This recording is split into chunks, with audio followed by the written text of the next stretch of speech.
யாரோ ஒரு பெண் யாரோ விரும்பியவரை நோக்கி போகிறாள். அது அவளுடைய தனிப்பட்ட வாழ்க்கை தானே. எதுக்கு ஒரு கிழவன் திடீர்னு ஓடுகாலின்னு சொல்கிறான். அந்த வரி தான் திரும்பவும் சங்க இலக்கியத்துக்கு சேருது. அதுக்கு பெயர் அலர் அப்படின்னு சொல்கிறாங்க. அலர்னா என்ன அப்படின்னா ஊர் கூடி பேசுவது. ஊருக்கு வேறு வேலையே கிடையாது, எப்போவுமே அடுத்தவனை பற்றி பேசிகிட்டே தான் இருக்கும். அதிலும் இப்படி யாராவது ஒரு ஆணும் பெண்ணும் காதலிக்கிறார்கள்னா ஊருக்கு பேசுறதுக்கு வேறு விஷயமே வேண்டாம். அப்படின்னா ஒரு கவிதையில் தவிர உலகில் வேறு எங்குமே ஒரு தவளையும் போர் வீரனும் சந்தித்து கொள்ளவே முடியாது. ஒருவேளை அப்படி சந்திப்பே நடந்திருந்தால் கூட யாரும் பதிவு பண்ணவே மாட்டாங்க. உலகில் இவ்வளவு பெரிய பெரிய போர்க்கள காட்சிகள் இருக்கும்போது ஒரு கவிஞன் எங்கே சந்திக்க வைக்கிறான்னா ஒரு தவளையும் போர் வீரனையும் சந்திக்க வைத்து, உன்னுடைய உடை வாழுக்கு இங்கே வேலையே இல்லை, இது மழை பெய்கிற நேரம், அந்த இன்னிசையை கேட்கிற நேரம், இங்கே நீ போர் வீரனாக இருந்தால் யாரோ கட்டளை, யாருக்கோ சண்டை போட்ட, யாருக்கோ இறந்து போற, நான் என் சொந்தத்தில் பாடிட்டு இருக்கேன்பா, உன்னை கண்டு பயப்பட மாட்டேன்பான்றது. அப்போது கவிதை எங்கோ ஒரு நிலத்தில் ஏதோ ஒரு கவிஞர் ஒரு 10ஆம் நூற்றாண்டு 11ஆம் நூற்றாண்டில் எழுதுகிறார். ஆனால் நூற்றாண்டுகளை கடந்து படிக்கிற எனக்கு என் வாழ்க்கைக்கு அது ஒரு அர்த்தத்தை கொடுக்கு. என்ன அர்த்தத்தை கொடுக்குதுன்னா, எந்த விஷயங்கள் உலகில் மற்றவர்களுடைய கண்ணில் படலையோ, எதை மற்றவர்கள் எளிதாக பார்க்குறாங்களோ, எதை சாதாரணமாக நினைச்சு கடந்து போகிறார்களோ அதைத்தான் அசாதாரணமாக்குறாங்க கவிஞர். தேவதச்சனுடைய ஒரு கவிதை வரி இருக்கிறது. அவர் சொல்றார், ஒரு இலையின் முன்பக்கத்திற்கு அதன் பின்பக்கத்திடம் சொல்லுவதற்கு ஏதாவது இருக்கிறதா அப்படின்னு கேட்குறாரு.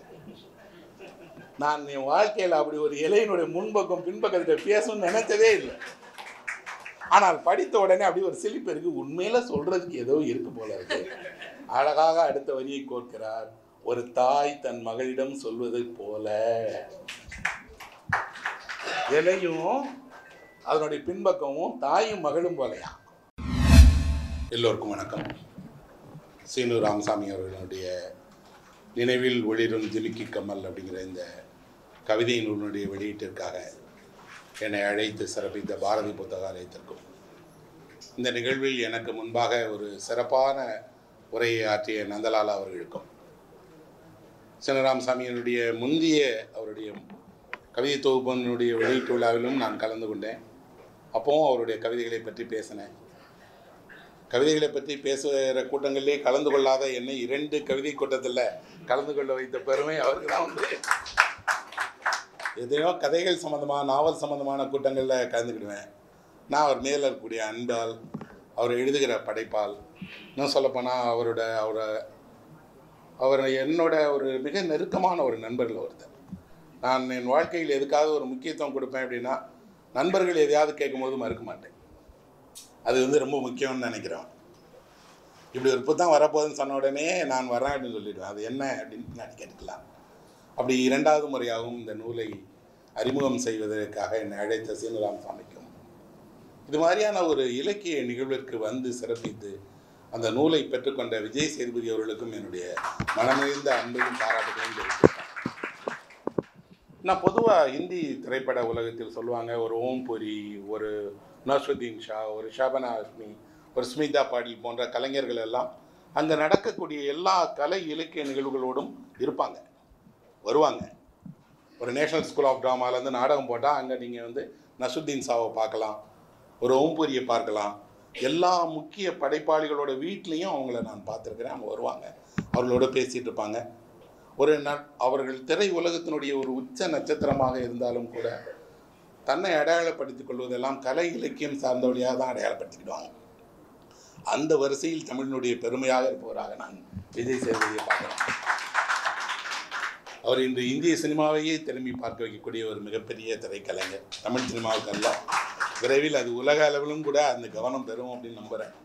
அவ்வளோ ஒரு தேர்ந்த நடிப்பு எல்லாம் தாண்டி அவருக்கு இருக்கக்கூடிய சமூக பொறுப்புணர்வு, கலைஞர்கள் பால் காட்டுகிற அக்கறை, அதுக்கப்புறம் எல்லாத விடவும் எப்பவும் தான் எப்படி உருவானோம் அப்படிங்கிறத மறக்காத அவருடைய அந்த நன்றி உணர்வு இருக்கு இல்லையா, அது போற்றுதலுக்குரிய. ஏன்னா சினிமாவில் நமக்கு தெரியும், வெற்றி ஒவ்வொரு எங்கே வேணாலும் கொண்டு செல்லும், எல்லோருக்கும் வெற்றி கிடைக்கும். ஆனாலும் அவர் அப்படி இருக்கிறார்.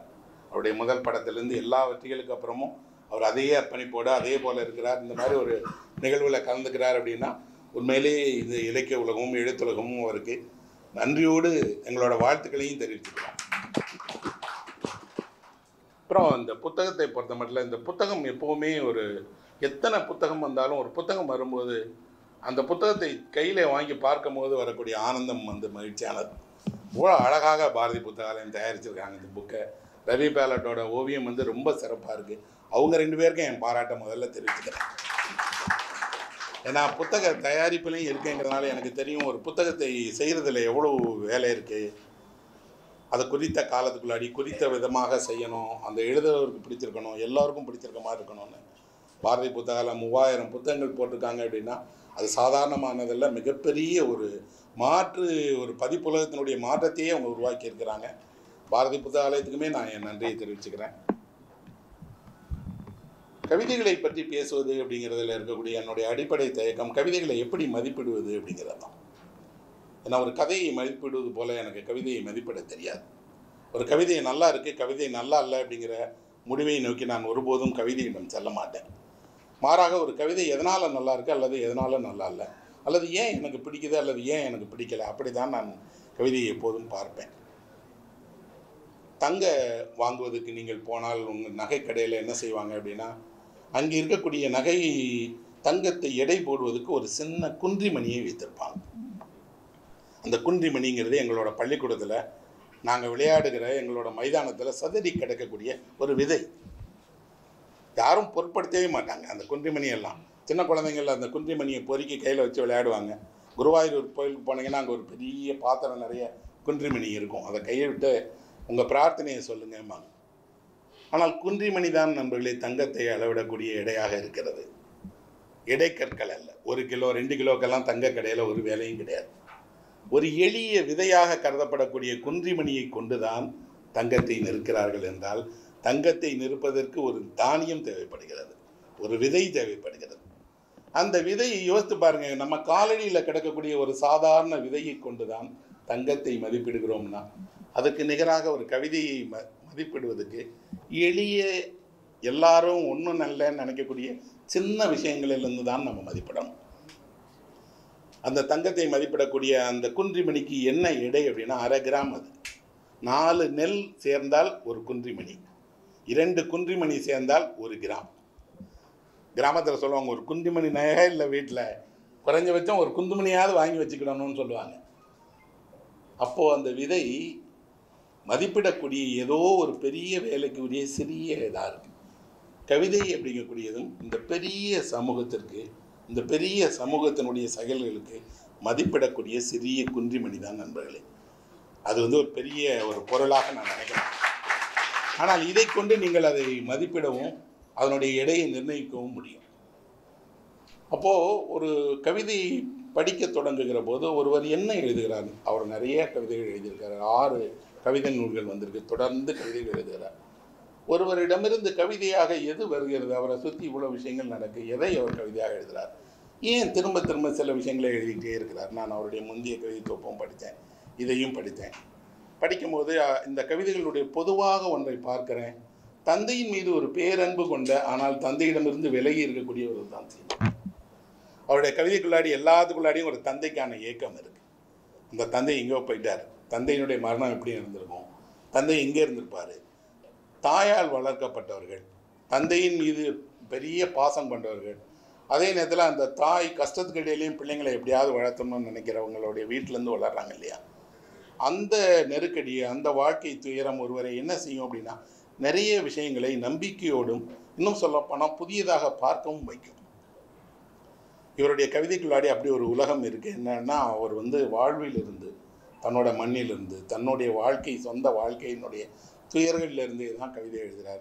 அதில் அம்மா வராங்க, அந்த ஊர் வருது, அந்த ஊரினுடைய மக்கள் வராங்க. அவரோட திரைப்படத்தை போலவே அவருக்கு எழுதுவதற்கும் எடுப்பதற்கும் ஒரே உலகம்தான் இருக்கிறது, அவரை சுற்றிய வாழ்க்கை தான். அந்த வாழ்க்கை மதுரையினுடைய வாழ்க்கையாக இருக்கலாம், அல்லது மதுரையை சுற்றி இருக்கக்கூடிய கிராமங்களுடைய வாழ்க்கையாக இருக்கலாம். யாரும் எங்கேயும் வானத்திலேருந்து குதித்தவங்க இல்லை. எல்லோரும் நமக்கு தெரியும், அவங்கள எங்கேயாவது நம்ம பார்த்துருப்போம். அப்புறம் ஒருவர் கவிதை எழுத தொடங்குகிற காலகட்டத்தில் அவருக்கு இருக்கக்கூடிய ஆவேசம் இருக்கு இல்லையா? அவர் முதல்ல எழுத தொடங்குகிற போது ஒரு காதல் கவிதையிலிருந்தோ, சமூகத்தின் பார்ப்பட்ட கோபத்திலிருந்தோ எழுத தொடங்குவாங்க. ஆனால் கொஞ்சம் கொஞ்சமாக அவர்களுக்குள்ளாடி அந்த உலகம் கனிய தொடங்கும். தாகூர் கனி கொய்தல் அப்படின்னு ஒரு புத்தகம் எழுதியிருக்கிறார். அதில் அவர் சொல்லுகிறார், இளமை அப்படிங்கிறது எப்படிப்பட்டது அப்படின்னா, மலர் இருக்கிறது இல்லையா, ஒரு மலர் முழுமையாக மலரும் போது அதிலிருந்து 1-2 இதழ்களை கொடு அப்படின்னு சொல்லி காற்று கேட்குமா. அட காற்றுக்கு தானே கொடுக்குறோம் அப்படின்னு மலரும் 1-2 இதழ்களை கொடுத்துருமா. ஆனால் 1-2 இதழ்கள் போனால் பரவாயில்லை என்று நினைக்கக்கூடிய மலராகத்தான் நான் இளமையில் இருந்தேன். ஆனால் கொஞ்சம் வயதாகிறது, நடுத்தர வயதிற்கு வர்றேன், பொறுப்புகளை ஏற்கிறேன். அப்போ என்ன ஆகிறேன்னா, நான் கனியாக மாறுகிறேன். கனி எதையும் தராது. கனி தனக்குள்ளாடி முழுமையாக கனிந்தால் ஒரு வாசனையை தரும். வாசனை தெரிந்தால் அந்த கனி கனிந்து விட்டதுன்னு இருக்கு. உங்களுக்கு உள்ளாடி அந்த மாற்றம் நடந்து நீங்கள் கனிந்தால் நீங்கள் கனியாக மாறுவீங்க. மலரை போல ஒரு வாசனையும் கொடுப்பீங்க அப்படின்னு சொல்றார். ஒரு கவிஞனுடைய முதன்மையான பணியாக நான் நினைப்பது, அவன் தனக்குள்ளாடி கனியணும். கனிவது எளிதானதல்ல, அவசரமாக நடந்துடாது. எந்த மரமும் நாளைக்கு காலையில் பழம் கொடுத்துடாது. ஆணாக நடக்கும், அவருக்கே தெரியாமலும் நடக்கும். ஆனால் நடந்தால் அதனுடைய வாசனையை நம்ம தெரியும். அதே நேரத்தில் கனி மரத்தில் தங்கிவிடாது. எந்த கனியாலும் மரத்திற்கு ஒரு பயனும் கிடையாது. கனி பிறருக்கானது. கனி ருசி யாரோ ஒருவர் சாப்பிடக்கூடியவருக்கானது. அப்படின்னா ஒரு கவிஞன் உள்ளே கனியை தொடங்கினால் அவனிடமிருந்து சமூகத்திற்கான ஒரு பங்களிப்பு வரும். அந்த பங்களிப்பு என்ன இருக்குன்னா, யாரோ ஒருவருக்கு இருக்கும். இப்போ நந்தலாலா ரசித்து அவருடைய கவிதைகளை சொல்லுகிறார் என்றால் அந்த கனியை அவர் உண்டு அதனுடைய ருசியை சொல்கிறார். எந்த மரமும் தன் கனிகளை தானே சாப்பிடவும் செய்யாது, அதுக்கு பயனும் கிடையாது. ஆனால் தர வைப்பது, கனிதல் அதனுடைய இயல்பு. அப்படித்தான் இவருக்குள்ளாடியும் இருக்கு. இவருடைய கவிதைகளை நான் கவிதைகளை படிக்கும்போது ஒரு தேன் சாப்பிடுவது போல் குறைவாக சாப்பிடணும், ஆனால் அதை ருசிக்கணும்னு நினைப்பேன். நிறைய ஒரு தட்டு நிறைய சோறு போட்டு சாப்பிடுவது போல் ஒரு கவிதையை சாப்பிட முடியாது. ஒரு ஸ்பூன் தேன் எப்படி காலையில் சாப்பிட்றோமோ அப்படி ஒரு கவிதை நூல்லேருந்து சில கவிதைகளை படித்து அன்றைய தினத்திற்கான கவிதை அது போதும்னு நினைப்பேன். அப்படி தான் இவர் அனுப்பினோடனே ஒன்றுமே சொல்ல, வழக்கமாக படிச்சுட்டு சொல்லுவேன். நான் 2-3 நாட்களாக கொஞ்சம் கொஞ்சமாக அவருடைய கவிதையை படிக்கேன். இப்படி ஒரு நூலே இருந்தால் கூட இந்த நூலை ஒரு கேக்கை வச்சுட்டு சாப்பிடக்கூடிய சிறுமி கொஞ்சம் கொஞ்சமாக வெட்டி சாப்பிட்றது போல் கொஞ்சம் கொஞ்சமாக சாப்பிடுவேன். இந்த தொகுப்பை படிக்கும்போது எனக்கு அவருடைய முந்தைய தொகுப்பிலேருந்து ஒரு மாற்றத்தை பார்த்தேன். முந்தைய தொகுப்பில் ஒரு கொந்தளிப்பான நகர வாழ்க்கை தன்னை துரத்துகிறதுன்னு நினைத்த ஒரு மனிதனிடமிருந்து மாறி இந்த தொகுப்பில் இவருக்கு ஒரு மாற்றம் வந்திருக்கு. தன்னுடைய நினைவுகளையும் அந்த நினைவில் இருக்கக்கூடிய மனிதர்களையும் அவர்களிடமிருந்து தான் பெற்றதையும் சொல்லக்கூடிய கவிஞராக மாறியிருக்கிறார். ஆனாலும் ஒருவர் எப்போதெல்லாம் கடந்த காலத்துக்கு போகிறாரோ, கடந்த காலத்தினுடைய நினைவுகளை பற்றி பேச தொடங்குகிறாரோ, அப்போதெல்லாம் அவருக்கு மகிழ்ச்சி உருவாது. ஏன்னா அப்போல்லாம் அப்படி இருந்தது, அந்த வாழ்க்கை அப்படி இருந்தது. உண்மையில் நாம் நினைவுகளுக்கு திரும்ப தொடங்க சமகாலம் நல்லா இல்லைன்னு தான் அர்த்தம். சமகாலத்தில் கூடிய வாழ்க்கை, சமகாலத்தினுடைய நெருக்கடியெல்லாம் எனக்கு பிடிக்கலைன்னு தான் அர்த்தம். யாரெல்லாம் கடந்த காலத்தினுடைய நினைவுகளுக்குள் பின்னாடி போகிறாங்களோ அவர்களெல்லாம் நிகழ்காலத்தில் பிரச்சனைக்குள்ளே இருக்காங்க, நெருக்கடிக்குள்ளே இருக்கிறார்கள், தவிக்கிறார்கள் எதையோ வேண்டி அப்படின்னு தான் அர்த்தம். சாந்தமான, இன்னும் சொல்லப்போனால் நினைவுகளில் இருக்கக்கூடிய இத்தனை மனிதர்களையும் நம்ம இழந்துட்டோம். அதுதான் உண்மை. அப்போ இந்த தொகுப்பு படிக்கும்போது யாரெல்லாம் மறைந்து நம்ம கண்ணை விட்டு போயிட்டாங்க, இவங்கெல்லாம் இல்லை இந்த உலகத்தில். ஆனால் அவர்கள் மறைவதற்கு ஒரு காரணமும் இல்லை. அப்படி நாம் ஒரு பொருளை இங்கே பொது இடத்துல போட்டு போகிற மாதிரி அவர்களை விட்டுட்டு போயிட்டோம். அவர்கள் கொஞ்சம் கொஞ்சமாக சின்ன வேலைகள் செய்த எளிய மனிதர்களாக இருந்தவங்கெல்லாம் மறைஞ்சு போயிட்டாங்க. இந்த தொகுப்பினுடைய முதல் கவிதை இருக்கு.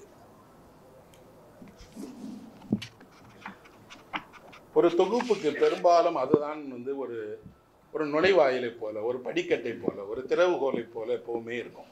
ஏன்னா அதன் வழியாக நீங்கள் நுழையும் போது தான் அந்த கவிதை தொகுப்புக்குள்ளே போவீங்க. இதில் ஒரு தொகுப்பு இருக்கு. அந்த முதல் கவிதை சூரிய மகள் அப்படின்னு ஒரு கவிதை. கிணற்று மேட்டில் பார்த்ததாகவும் பின்புறம் பூத்திருந்த அரளிப்பூக்களை அவள் பறித்ததாகவும் சொன்னார்கள். அவள் எதையும் எடுத்துக்கொண்டு போகவில்லை வீட்டில் என்றார்கள். எல்லா கிணறுகளையும் எட்டி பார்த்தார்கள். மானம் போய்விட்டதாக கதறினார்கள். ஓடுகாலி என்று உமிழ்ந்தான் ஊர்கிழவன். அவள் பறித்த பூக்கள் கருப்பு கோயில் படிக்கட்டில் அரளிக்காய்களோடு இருந்தன. கிழக்கு சூரியன் தன் மகனை வாழ்த்தும் விதமாக கருப்பணசாமியின் வீச்செறிவாள் மீது ஒளி வீசி கொண்டிருந்தது. இதுதான் கவிதை. மறைமுகமாக அந்த தாத்தா சொல்றதுலேயே தெரியுது, ஒரு பொண்ணு அவள் விரும்பினபடி யார் கூடயோ ஓடிட்டான். ஆனால் அவள் அரளி பூக்களை பறித்திருக்கிறாள், சாகிறதுக்காக இல்லை. இன்னொன்று எங்கேயோ ஒரு இடத்துல கோயில் வாசலில் வச்சுட்டு போயிட்டா, என்ன நடந்ததுன்னு தெரியல. இந்த கவிதையை இப்போ ஒருவர் 2024 இந்த புத்தகத்தில் எழுதியிருக்கிறார். ஆனால் தமிழினுடைய மிகப்பெரிய நீண்ட மரபு இருக்கு. உடன்போக்கு அப்படின்னு சொல்லுது இதை சங்க இலக்கியம். உடன்போக்குன்னா என்ன? விரும்பியவனோடு ஒரு பெண் வீட்டில இருந்து வெளியே கிளம்பி போயிடுறது. 2000 வருடமாக தமிழ் குடும்பம் இன்னும் ஒரு பொண்ணு விரும்புறதை ஏற்றுக்கிடவே மாட்டேங்குது. அவளை இப்படி ஓடதான் வைக்குது. அவளும் நீ என்ன வேணாலும் தடை போடு, நான் விரும்பினவனை நோக்கி ஓடுவேங்கிறான். உடன்போக்கு அப்படிங்கிறதுல சங்க இலக்கியம் அதை வியந்து வியந்து சொல்லுது. கலித்தொகையில் ஒரு பாட்டு இருக்குது. அந்த பாட்டில் ஒரு அம்மா சொல்கிறாங்க, அந்த பொண்ணு போயிட்டா. போனால் எப்படிப்பட்டது அப்படின்னு சொல்கிறாங்கன்னா, சந்தனம் மலை மேலே காய்க்குது, மலை மேலே விளையுது. ஆனால் சந்தனத்தை யாரோ ஒருவர் தானே உரசி எடுத்துக்கிட்ட போகிறாங்க. எங்கோ கடலுக்கு அடியில் முத்து விளையுது. ஆனால் அந்த முத்தை யாரோ ஒருவர் எடுத்து மாலையாக கோர்த்துக்கிறாங்க. அப்படித்தான் ஒரு பொண்ணு நம்ம வீட்டில் இருந்தாலும் அவள் நமக்குரியவள் இல்லை, யாரோ ஒருவருக்குரியவள், அவற்றை போயிடுவா அப்படிங்கிறான். நான் சொல்லலை, கலித்தொகை 2000 வருஷத்துக்கு முன்னாடி சொல்லுது. சொன்னதோடு அவளை அனுப்பி வைத்ததும் அவளுடைய தாயே அனுப்பி வைக்கிறான். போயிட்டு வாமா அப்படிங்கிறான். நான் அப்போதெல்லாம் அதை படிக்கும்போது மௌனமாக யோசிச்சா, அந்த அப்பா என்னதான் செஞ்சுட்டு இருந்தாருன்னு தெரியல. ஏன்னா சங்க இலக்கியத்தில் இவ்வளவு பெண்கள் உடன்போக்கி போகிற நேரத்தில் எல்லாம் அந்த தந்தை எங்கே இருந்தார், என்ன நினைச்சாரு, ஒருவேளை அவர் காதலுக்கு தடுத்தாரா இல்லையான்னு தெரியல. ஆனால் இப்படி ஒன்று நடக்கிறது. யாரோ ஒரு பெண் யாரோ விரும்பியவரை நோக்கி போகிறாள். அது அவளுடைய தனிப்பட்ட வாழ்க்கை தானே. எதுக்கு ஒரு கிழவன் திடீர்னு ஓடுகாலின்னு சொல்கிறான். அந்த வரி தான் திரும்பவும் சங்க இலக்கியத்துக்கு சேருது. அதுக்கு பெயர் அலர் அப்படின்னு சொல்கிறாங்க. அலர்னா என்ன அப்படின்னா ஊர் கூடி பேசுவது. ஊருக்கு வேறு வேலையே கிடையாது, எப்போவுமே அடுத்தவனை பற்றி பேசிகிட்டே தான் இருக்கும். அதிலும் இப்படி யாராவது ஒரு ஆணும் பெண்ணும் காதலிக்கிறார்கள்னா ஊருக்கு பேசுறதுக்கு வேறு விஷயமே வேண்டாம். அப்போ ஊர் என்ன செய்கிறதா, அலர் பேசுகிறதுங்கிறது சங்க இலக்கியம். அப்படின்னா ஊர் பழி தூற்றுமா. இதில் சொன்ன இதே சொல்லையே சங்க இலக்கியம் இதே பொருளில் பயன்படுத்துது. அவள் ஓடுகாலி ஓடிட்டாள். அவள் ஓடுகாலி என்றால் அவள் தனியாக ஓடலையே, ஒரு ஓடு காலன்னு இருக்கிறான்ல, அவனுக்கு ஒரு சங்கடம் பிரச்சனையும் கிடையாது. அப்போ தமிழ் மரபிலிருந்து ஒரு கவிதை தானே தன் போக்கில் போய் இணைந்து கொள்கிறது. அவர் சங்க இலக்கியத்தை எழுதணும்னு எழுதலை. சங்க இலக்கியத்தினுடைய மரபிலிருந்து நான் ஒரு புதிய கவிதையை உருவாக்குகிறேன்னு சொல்லலை. ஆனால் இந்த நினைவும் இந்த பண்பாடும், இன்னும் சொல்லப்போனால் கவிதை நமக்குள் எவ்வளவு ஆழமாக ஊடுருவிக்கிறது என்றால், ஒரு நவீன கவிஞனுக்குள்ளாடியும் அதே சங்க மரபு இருக்கு, அதே அலர் இருக்கிறது, அதே ஊர் தூற்றுகிறது இருக்கு, அதே உடன்போக்கு இருக்குன்னா நாம் ஒரு மரபிலிருந்து நம்மை கால ரீதியாக துண்டித்திருக்கிறோம், வாழ்க்கை முறையில் துண்டித்திருக்கிறோம், மரபாக துண்டிக்கவே இல்லை. அப்போ அந்த கவிதையின் வழியாக நான் இந்த கவிதையை புரட்டுகிறேன். ஆனால் 2000 வருஷத்துக்கு பின்னாடி போயிட்டேன். நான் சங்க காட்சிகளை பார்க்கிறேன். சங்க இலக்கியத்தில் அதுலேயும் குறிப்பாக இந்த மாதிரி காதலை பாடி இதில் உலக இலக்கியத்திலேயே இவ்வளவு இன்பமான கவிதைகள் தமிழை தவிர எங்கேயும் எழுதப்படவே இல்லை. ஏன்னா நான் சீன இலக்கியங்கள், ஜப்பானிய இலக்கியங்கள் என்னென்னவோ படிச்சிருக்கிறேன். ஆனால் தமிழை போல இப்படி ஒரு காதலையும் நுண்மையும் பிரிவையும் அதில் வரக்கூடிய வலியையும் அந்த நிலத்தோடு வாழ்வினுடைய நுண்மைகளோடு பொருத்தி பார்த்து சொல்லுகிற பாட்டை பார்க்க முடியாது. இந்த பாட்டு படித்து முடித்த உடனே நற்றினையை தேடி ஒரு பாட்டு படித்தேன். நற்றினையில் ஒரு பாட்டு இருக்கு. ஒரு பெண் சொல்கிறா, நான் அவனை பிரிஞ்சிடுவேன், எனக்கு அதெல்லாம் ஒன்றுமே இல்லை, ஆனால் பிரிஞ்சால் நான் இறந்துடுவேன். இறந்தால் என்ன நடக்கும், எனக்கு இன்னொரு பிறவி கிடைக்கும், ஆனால் இன்னொரு பிறவியில் இவனே காதலனாக இருக்க மாட்டான்ல, அதனால் நான் இப்போ போகணும்னு நினைக்கிறேன் அப்படிங்கிறா. என்ன ஒரு கற்பனை பாருங்க. இறக்கக்கூட, காதலுக்கு இறக்கக்கூட தயாராக இருக்கிறேன், ஆனால் அடுத்த பிறவியிலும் இவனே காதலனாக இருக்கணும்.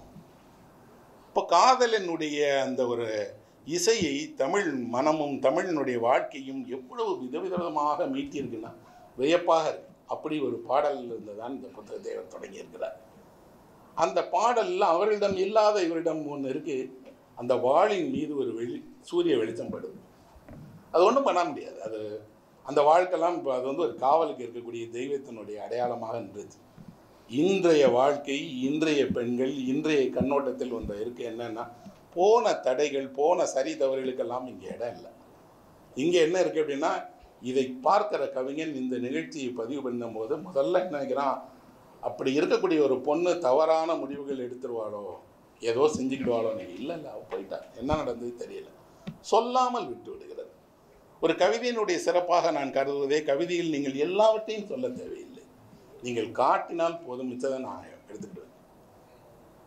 ஜென் கவிதைகள் ரொம்ப முக்கியமான இது போல பௌத்த மரபிலிருந்து வந்த கவிதைகள்.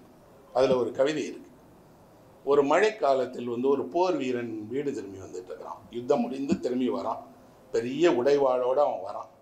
வரும்போது மழைக்கு எங்கே போகிறதுன்னு தெரியாமல் ஒரு இடத்துல நிற்கிறான். அது ஒரு குளம். அந்த குளத்தில் இருக்கக்கூடிய ஒரு தவளை அவனை பார்த்து சிரிக்குது. அப்போ அந்த தவளையும் அந்த போர் வீரனுக்கும் நடக்கக்கூடிய உரையாடலை தான் அந்த கவிஞர் எழுதியிருக்கிறார். அந்த தவளை அந்த போர் வீரனை பார்த்து சிரித்த உடனே அவன் கேட்குறான், பயமா இல்லையா அப்படின்னு. அந்த தவளை சொல்லுது, எதுக்கும் நான் பயப்படவே மாட்டேன், நான் ஏன் உன்னை பார்த்து பயப்படணும். அவன் உடைவாளை உருவி காட்டுறான். உடைவாளை உருவி காட்டினோடனே அது சொல்லுது, உன்னுடைய உடைவாளுக்கு வேண்டுமானால் ரத்தத்தை ருசிக்கிற தன்மை இருக்கலாம், எனக்கு ரத்தம் பிடிக்காது, ஆனால் நான் மழை பிடிக்கக்கூடியவன், நான் மழை நீரை ஆராதிக்கக்கூடியவன் அப்படின்னு. அவன் சொல்கிறான், நான் நினைத்தா உன்னை ஒரே துண்டில் ரெண்டாக வெட்டிட முடியும் அப்படின்னு.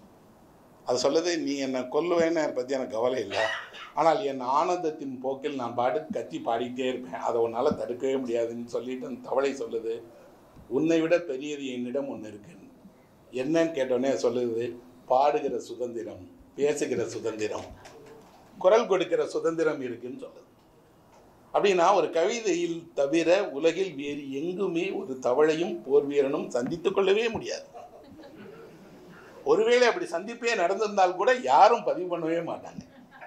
உலகில் இவ்வளவு பெரிய பெரிய போர்க்கள காட்சிகள் இருக்கும்போது ஒரு கவிஞன் எங்கே சந்திக்க வைக்கிறான்னா ஒரு தவளையும் போர் வீரனையும் சந்திக்க வைத்து, உன்னுடைய உடை வாழுக்கு இங்கே வேலையே இல்லை, இது மழை பெய்கிற நேரம், அந்த இன்னிசையை கேட்கிற நேரம், இங்கே நீ போர் வீரனாக இருந்தால் யாரோ கட்டளை, யாருக்கோ சண்டை போட்ட, யாருக்கோ இறந்து போற, நான் என் சொந்தத்தில் பாடிட்டு இருக்கேன்ப்பா, உன்னை கண்டு பயப்பட மாட்டேன்பான்றது. அப்போது கவிதை எங்கோ ஒரு நிலத்தில் ஏதோ ஒரு கவிஞர் ஒரு 10ஆம் நூற்றாண்டு 11ஆம் நூற்றாண்டில் எழுதுகிறார். ஆனால் நூற்றாண்டுகளை கடந்து படிக்கிற எனக்கு என் வாழ்க்கைக்கு அது ஒரு அர்த்தத்தை கொடுக்கு. என்ன அர்த்தத்தை கொடுக்குதுன்னா, எந்த விஷயங்கள் உலகில் மற்றவர்களுடைய கண்ணில் படலையோ, எதை மற்றவர்கள் எளிதாக பார்க்குறாங்களோ, எதை சாதாரணமாக நினைச்சு கடந்து போகிறார்களோ அதைத்தான் அசாதாரணமாக்குறாங்க கவிஞர். அதைத்தான் கவிஞர்கள் முதன்மைப்படுத்துகிறாங்க. தேவதச்சனுடைய ஒரு கவிதை வரி இருக்கிறது. அவர் சொல்கிறார், ஒரு இலையின் முன்பக்கத்திற்கு அதன் பின்பக்கத்திடம் சொல்லுவதற்கு ஏதாவது இருக்கிறதா அப்படின்னு கேட்குறாரு. நான் என் வாழ்க்கையில் அப்படி ஒரு இலையினுடைய முன்பக்கம் பின்பக்கத்திட்ட பேசணும்னு நினைச்சதே இல்லை. ஆனால் படித்த உடனே அப்படி ஒரு சிலிப்பு இருக்கு, உண்மையில சொல்றதுக்கு ஏதோ இருக்கு போல இருக்கு. அழகாக அடுத்த வரியை கோர்க்கிறார், ஒரு தாய் தன் மகளிடம் சொல்வதை போல. இலையும் அதனுடைய பின்பக்கமும் தாயும் மகளும் போலையா. சொன்ன உடனே என் வீட்டில் இருக்கக்கூடிய என்னை இருக்கக்கூடிய அத்தனை தொட்டி செடியுடைய இலைகளும் உடனடியாக வேற உலகத்தவாக எங்கோ ஒரு மாயமல்ல, கண் முன்னாடி ஒரு கவிதை மாயத்தை நிகழ்த்தியது. அப்போ நல்ல கவிதைகள் நமக்கு தரக்கூடியது என்னன்னா, நம்மளுடைய பார்வைகளை அது மாறுறது, இந்த உலகை புதிதாக்கி காட்டுகிறது. அந்த வேலையை செய்யக்கூடிய கவிஞர்கள், அந்த மாதிரியான கவிதைகளை எந்த படைப்பாளி எழுதினாலும் அவர் அந்த மொழியினுடைய மிக முக்கியமான படைப்பாளியாக நான் நினைப்பேன். அவருடைய கவிதைகளை நிச்சயமாக கொண்டாடுவேன். இவருடைய ஒரு கவிதை இருக்கு, பசி மேய்கிறது வயலை, ஒன்றும் அறியாத மாட்டை ஏன் விரட்டுகிறாய். நாம் இவ்வளவு காலம் இந்த காட்சியை பார்த்தோம், ஒரு மாடு மேய்ஞ்சிட்டு இருக்கு, மேய்கிற மாட்டை உரிமையாளன் துரத்துறான். ஆனால் இங்கே மாடு மேயலை, பசி தான் மேய்து கொண்டு இருக்கிறது. மாட்டுக்கு ஒன்றும் தெரியாது, மாடு அது பாட்டுக்கு இருக்கு, நீ போய் மாட்டை கோச்சிக்கிறியாப்பா அப்படிங்க. இந்த ஊரில் சொல்லுவான், அந்த படைத்தவன் நான் கோச்சிக்கிறத விட்டுட்டு மாட்டை ஏன்பா கோச்சிக்கிறேன்னு சொல்லி கேட்பார். ஏன்னா மாட்டை பசியோட படைத்து உணவு கொடுக்காமல் போன தப்பை செய்தது படைத்தவரன் என்றால் அவனல்லப்பா கோச்சிக்கிடணும் அப்படின்னு. வைக்கம் முகமது பஷீர்னு மலையாளத்தில் ஒரு பெரிய ரைட்டர் இருக்கார். அவர் ஒரு கதை எழுதியிருக்கிறார். உலகம் முதல்ல கடவுளால் படைக்கப்பட்ட போது கடவுள் என்ன பண்ணாராம், எல்லா உயிரினங்களையும் படைத்து அழகழகாக அதுக்கு உருவங்களை கொடுத்து சந்தோஷமாக அதை உழவ விட்டாராம். எல்லாம் உழவிட்டு இருக்கும்போது ஒரு நாள் கடவுள் அவங்கள கூப்பிட்டு கேட்டாராம், உங்களையெல்லாம் யார் உருவாக்கினான்னு. நாங்கள் தான் அப்படின்னு வச்சுக்கலாம். இவர் சொல்லியிருக்காரு, நான் தானேப்பா உங்களெல்லாம் உருவாக்குனேன், நீ என்ன நீங்கள் தாங்கிறோன்னே. இல்லை நாங்கள் தான், நாங்கள் சுதந்திரமாக இருக்கோம், எங்களுக்கு கை கால் நல்லா இருக்குது, குரல் நல்லா இருக்குன்னு. அடுத்து அதனுடைய இருப்பிடத்தை வசதியாக ஏற்படுத்தணும், நல்ல மரங்கள் கொடிகள் இயற்கையெல்லாம் உருவாக்கி கொடுக்குறாராம். அப்பையும் அந்த கூப்பிட்டு யார் உருவாக்கி கொடுத்தாருன்னா எல்லா உயிரினங்களும் சொல்லி தான் நாங்கள் தான். ஏன் இப்படி எல்லாவற்றையும் கொடுத்தாலும் இவர்கள் நான் தான் சொல்கிறாங்களே, இவர்களை எப்படி உண்மையை புரிய வைப்பதுன்னப்போ வானத்திலிருந்து ஒரு குரல் கேட்டுதான், அவர்களுக்கெல்லாம் பசி என்ற ஒன்றை மட்டும் உருவாக்கு அப்படின்னு. எல்லா உயிரினங்களுக்கும் கடவுள் பசியை உண்டாக்குனாராம். உண்டாக்கிட்டு யாருக்கும் உணவு இல்லாமல் பண்ணிட்டாராம்.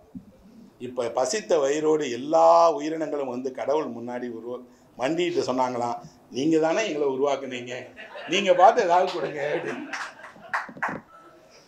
உண்மையில் பசி என்ன செய்யும் அப்படின்னு யாருக்குமே தெரியாது. பசி 2 செய்யும். ஒன்று என்ன அப்படின்னா, உங்கள் சுய கௌரவத்தை கொல்லும். அதுதான் முதல் வேலை.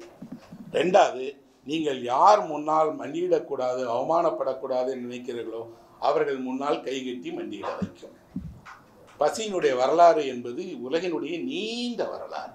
அது தமிழ் பசி, மலையாள பசி, ஹிந்தி பசிலாம் கிடையாது. பசித்த மனிதன் உலகில் எல்லா இடங்களிலும் ஒன்று போல இருக்கான், ஒன்று போல நடக்கிறான். பசித்தவனுக்கு ஒரு நியாயம் இருக்கிறது. அந்த நியாயம் பசித்தவனுடைய நியாயம், கொடுப்பவனுடைய நியாயம் அல்ல. அதனால் தான் அவன் பறித்து கொள்ளும் போதும் அதை நீதி என்கிறார்கள். அது அநீதி அல்ல. அவன் உணவை பறித்து கொள்றான். ஏன்னா அந்த உணவு இல்லாவிட்டால் வாழ முடியாது. அப்போ இலக்கியம் தொன்று தொட்டு பாடுகிற ஒரு பொருள் ஏதாவது இருக்கு அப்படின்னா பசிதான். நீங்கள் புறநானூறு படித்தால் தெரியும், பசித்த வயிறை இவ்வளவு பாடிய மொழி வேறு மொழி அல்ல. நான் புறநானூறு படிக்கிற காலத்தில் ஒவ்வொரு முறையும் அதுக்குள்ளாடி இருந்து பசியினுடைய அந்த குரலை கேட்டுகிட்டே இருக்கேன். எவ்வளவு பசித்த வயிறோடு இருந்திருக்கிறாங்கன்னா, நான் நடந்து செல்கிறேன், எனக்கு முன்னால் என் வறுமை போய்கொண்டிருக்கிறது அப்படிங்கிறான் ஒரு கவிஞர். அப்படின்னா பசி மனிதனை இயக்குகிறது. ஆனால் இங்கே ஒருத்தர் சின்ன கவிதை, ஒரு கூழாங்கல் அளவுக்கு இருக்கக்கூடிய கவிதை. ஆனால் அந்த கவிதை ஒரு காட்சியை சொல்லி பசியினுடைய அந்த வரலாற்று தொடர்ச்சியை அழகாக காட்டுகிறது. என்னன்னா, மேய்ந்து கொண்டு இருப்பது பசிதான், மாடு அல்ல. நீங்கள் இனிமேல் உரட்டும் போது அது நீங்கள் மாடுன்னு நினைத்துக்காதீங்க, அதுக்கு ஒன்றும் தெரியாது அப்படின்னா. இலக்கியம் என்ன செய்யும் அல்லது கவிதை என்ன செய்யும் அப்படின்னா, எப்போதுமே அது பரிவைத்தான் உருவாக்கும். இலக்கியத்துக்கு ஏதாவது ஒரு பெரிய பங்கு இருக்கிறது அப்படின்னா, இலக்கியம் மனித மனதில் பரிவுணர்வை உருவாக்குவது. பரிவுணர்வு உருவானால் கருணை உருவாகும். கருணையும் பரிவுணர்வும் இருந்தால் அன்பு செய்வீர்கள். இந்த 3ம் வேணும்னா இலக்கியம் படிச்சுதான் ஆகணும். அது நீங்கள் விரும்புகிற கதையாக இருக்கலாம், கவிதையாக இருக்கலாம். இப்போ காட்சிகளை இப்படி மாற்றுகிற போது ஒருவர் அதை எவ்வளவு அழகாக சிறிய சொற்களை கொண்டு சிறிய காட்சிகளை கொண்டே மாற்றுகிறார்னா, இந்த தொகுப்பில் அப்படி நிறைய சின்ன கவிதைகள் அழகாக எழுதியிருக்கார். போன தொகுப்பில் பெரிய பெரிய நீண்ட கவிதைகள் நிறைய எழுதினார். எனக்கு தனிப்பட்ட முறையில் இந்த தொகுப்பினுடைய சின்ன கவிதைகள் ரொம்ப பிடிச்சிருக்கு. குறிப்பாக இன்னொரு கவிதை வாசிக்கிறேன். கடல் நிறைய மீன்கள் இருந்தும் ஒரு மீனை மட்டும் எடுத்துக்கொண்டு போய்விட்டது பறவை. ஏன்னா உலகில் தன் தேவைக்கு மேலே எதையும் எந்த உயிரினமும் எடுத்துட்டு போறதே கிடையாது, மனிதனை தவிர. மனுஷன் ஒருத்தன் தான் இன்னைக்கு இல்லை, இன்னும் 10 வருஷம் கழிச்சு என்ன வேணாலும் இப்பயே சேகரிச்சணும்னு முடிவு பண்ணுவான். ஆனால் ஒரு கடல் அளவு மீன் இருந்தாலும் பறவை ஒரே ஒரு மீனை தான் எடுத்துட்டு போகுது. இது கவிதை அல்ல, இது ஒரு விழிப்புணர்வு. இந்த விழிப்புணர்வு என்ன செய்கிறது அப்படின்னா, உங்கள் தேவைக்கு மட்டும்தானே உங்களுக்கு எல்லாமே. எதுக்கு நீங்கள் இவ்வளோ ஆசைப்படுறீங்க, எதுக்கு இவ்வளோ விஷயங்களுக்காக நீங்கள் கேட்குறீங்கிறதா இந்த கவிதையை சொல்லுது. இன்னொரு கவிதை.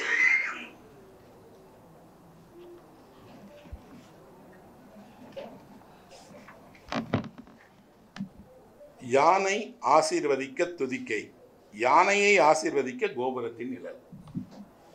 என்ன ஒரு அழகான 2 காட்சிகள் பாருங்க. யானை ஆசீர்வதிக்கிறதுக்கு துதிக்கை இருக்குது, ஆனால் யானையை ஆசீர்வதிக்கிறதுக்கு கோபுரத்தினுடைய நிழல் இருக்கான். நிஜமாவே நீங்கள் ஆழ்ந்து கவனித்தால் தெரியும், கோபுரத்தின் நிழல் ஒரு யானையினுடைய துதிக்கையை போல தான் நகர்ந்து போயிட்டே இருக்கும். அதை நீங்கள் அனுபவிக்காமல் இப்படி ஒரு கவிதை எழுதவே முடியாது. இன்னொன்று, இந்த காட்சியில் சின்ன காட்சி இருக்கு, ஆனால் நான் படிக்கும் போது எனக்கு முதல் வரி தான் ரொம்ப இருந்தது. எந்த யானையும் யாரையும் ஆசீர்வதிக்க பிறந்ததில்லை. அதை பழகி இருக்கிறாங்க. எப்படின்னா, நீங்கள் காசு கொடுத்தீங்கன்னா அதை ஆசீர்வாதம் பண்ண சொல்லி, நீங்கள் காட்டில் போய் பாருங்களேன், ஏதாவது ஒரு யானை அவங்களுக்கு ஆசீர்வாதம் கொடுக்குமா என்ன? அப்போது யானை கூட மனிதன் என்ன செய்வான்னா, யாசகம் கேட்பான். உலகில் சர்க்கஸ்ங்கிற பேரில் எல்லா விலங்குகளையும் மனிதன் முன்னால் மண்டிட்டு முக்காலியில் ஏற வச்சவன் மனுஷன் தான். காட்டுக்கே ராஜாவாக இருந்தது சிங்கம், அதை ஒரு சைக்கிள் ஓட்ட விட்டான். அதில் ஏறி இந்த சைக்கிள் சிங்கத்தை ஓட்டும். நான் சிறு வயதில் பார்த்தபோதே எனக்கு சிங்கத்தின் மேலே பரிதாபமாக இருந்தது. என்னன்னா, எவ்வளவு பெரிய சிங்கம், அது அசிங்கமான வேலையை செஞ்சுட்டு இருக்கே அப்படின்னு.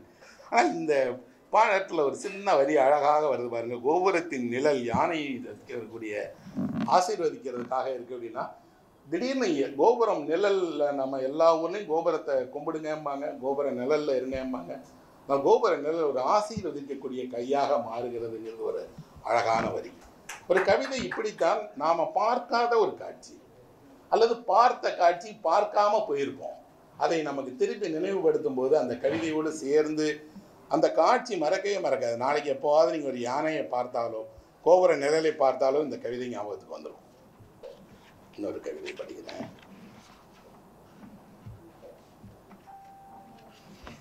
இது பாருங்க. ஒரு இளம் சடலத்தை தூக்க 4 பேர் வந்தார்கள். வேஷ்டியை இருக்க கட்டி கொண்டார்கள். ஆளுக்கு ஒரு பக்கம் நின்று குனிந்து தூக்கினார்கள். திடுக்கிட்டு தொங்கிய தலையை தன் நிலை மறந்திருந்த தாய் நினைவு மீண்டு ஓடி வந்து தாங்கி தூக்கி நிறுத்தினாள். தாங்கிய தலையை பார்த்தபடி 4வரோடு ஆம்புலன்ஸ் நோக்கி உடன் ஓடினாள். இந்த காட்சியை நம்ம பார்த்திருப்போம். ஒரு இளம் சடலத்தை தூக்கும் போது அந்த தலை விழுகிறத, ஆனால் தலை விழுகும் போது ஒரு அம்மா போய் பிடிக்கிறார். எனக்கு அந்த பிடிக்கிற காட்சியின் போது தோணுச்சுன்னா, ஒரு தாய் தன்னுடைய குழந்தைக்கு தலை நிற்கிறதா என்பது தான் அவள் வாழ்க்கையில் முதல்ல பெரிய விஷயம். குழந்தைக்கு தலை நிற்கணும். இப்போ அவன் குழந்தை இல்லை, இளம் சடலம். ஆனாலும் அந்த தாய் அந்த தலை நிற்கட்டும்னு நினைக்கிறான். அந்த தாயினுடைய இதில் அந்த தலை விழுந்துடக்கூடாது. அப்போது ஊர் ஒன்றாக நினைக்கிறது, இருந்தாலும் மரணித்தாலும் குழந்தைக்கு தாயினுடைய அதே அன்பு அதே இருக்கு. அந்த அம்மா நல்லா எழுதுகிறார். தன் நிலை மறந்திருந்த தாய், ஆனால் பையன் தலை விழுந்துருச்சுன்னா அந்த அம்மா போய் கை தானே போகுது. நீங்கள் 100,000 முறை சொன்னாலும், அது எவ்வளவு கிளிஷேன்னு சொல்லி ஒழுக்கப்பட்டாலும், இன்னும் சொல்லப்போனால் அந்த சொற்களை சொல்லி சொல்லி கடும்பேறி இருந்தாலும் தாய்மைங்கிறது நிகரே இல்லாதது தான்.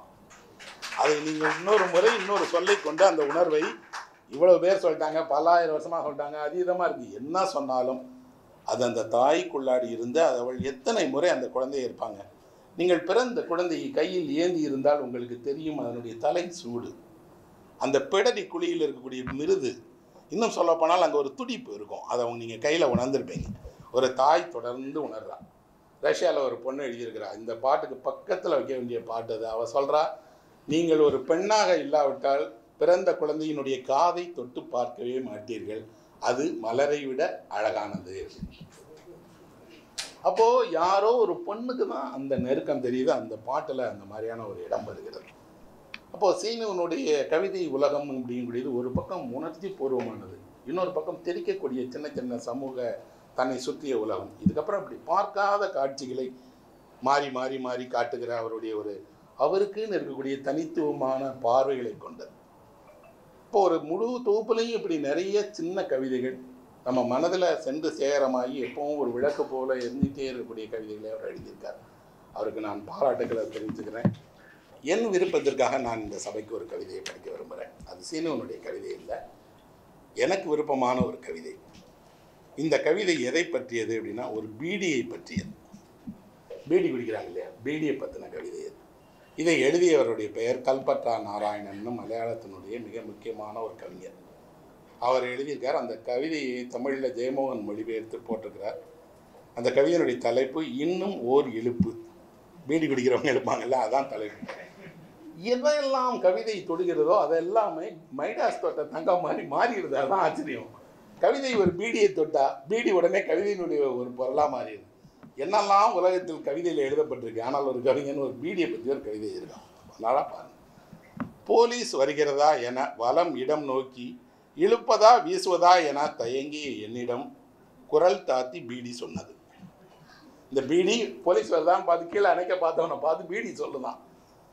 இப்படி வெட்கம் கட்டி என்னால் வாழ முடியாது. ஒரு காலத்தில் துணிச்சலின் அடையாளமாக இருந்தவன் நான். தயக்கமே இல்லாமல் வாழ்ந்தவர்களினுடைய உதடுகளில் தான் கனன்றேன். நடுராத்திரிகளும் காட்டு வழிகளும் எனக்கு தெரியும். என் வெளிச்சத்தில் ஒற்றையடி பாலங்கள் துலங்கின.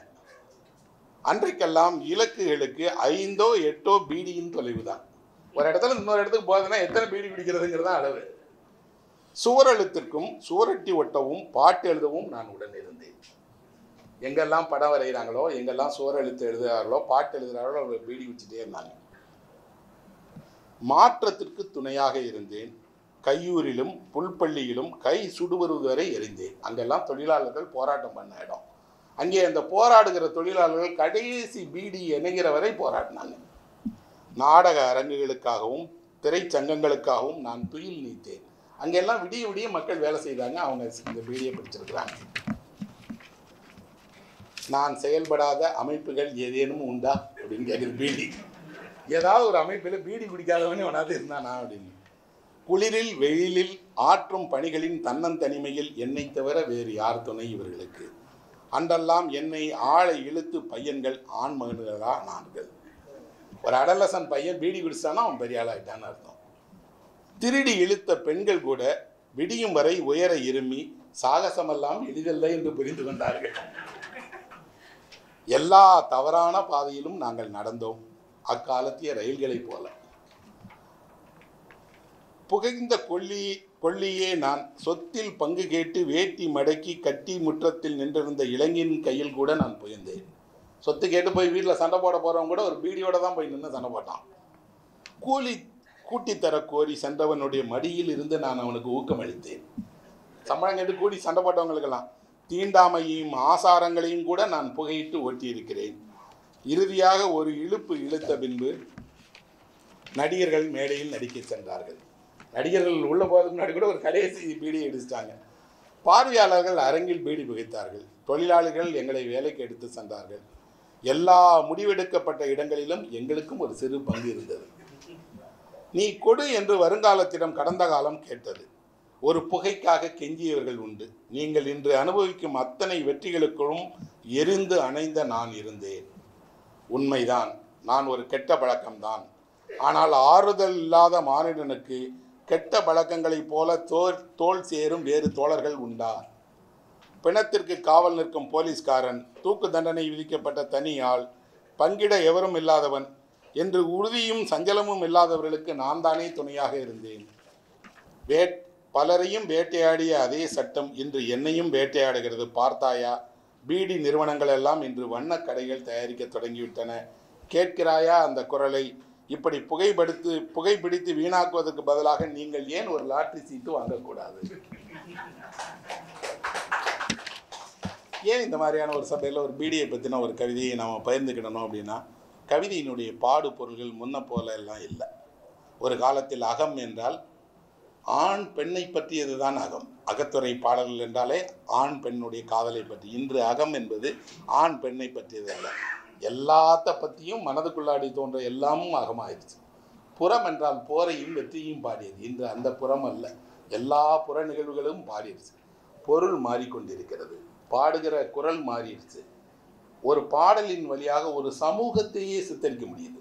ஒரு சின்ன பீடி, அந்த பீடியினுடைய ஒரு குரலில் ஒரு கேரள சமுதாயத்தினுடைய ஒரு 100 வருட வாழ்க்கையை ஒருவரால் எழுதிட முடியுது. முடிகிறதோட அதுக்குள்ளாடி கேலி இருக்குது, கிண்டல் இருக்குது, சமூகத்தினுடைய பங்கு இருக்குது. இந்த பீடி புகைத்தவர்கள் எல்லாம் எளிய மனிதர்களாக இருந்தார்கள். அவர்கள் போராடினார்கள். அவங்க சம்பள உயர்வு கேட்டாங்க. கடைசி நிமிடம் வரை மேடையில் நின்று நடித்தார்கள். ஆனால் அவர்களிடம் ஒரு பீடி இருந்ததுங்கிற ஒரு சாட்சியம் போல இருக்குது. இன்னும் சொல்லப்போனால் ஒரு பண்பாட்டில் அது மோசமான பொருள் தான், பீடி தான், கெட்ட பழக்கம் தான், அது ஒத்துக்கிறது. ஆனால் என்னை தவிர அவர்களுக்கு வேறு யார் துணை இருந்தீர்கள்னு கேட்குது. அப்படின்னா அது ஒரு பீடியினுடைய குரல் அல்ல, அல்லது பீடி குடிப்பவனுடைய வாழ்க்கையை சித்தரிக்க குரல் அல்ல. எந்த ஒரு அற்ப பொருளை கொண்டுமே ஒரு சமூகத்தினுடைய நூற்றாண்டை காட்டிவிட முடியும். அதுதான் கவிதையினுடைய வல்லமை. அந்த கவிதைக்காக நாம் ஒன்று கூடியிருக்கோங்கிறதுல மகிழ்ச்சி. இந்த தருணத்துக்காக நன்றி தெரிவித்துக் கொள்கிறேன்.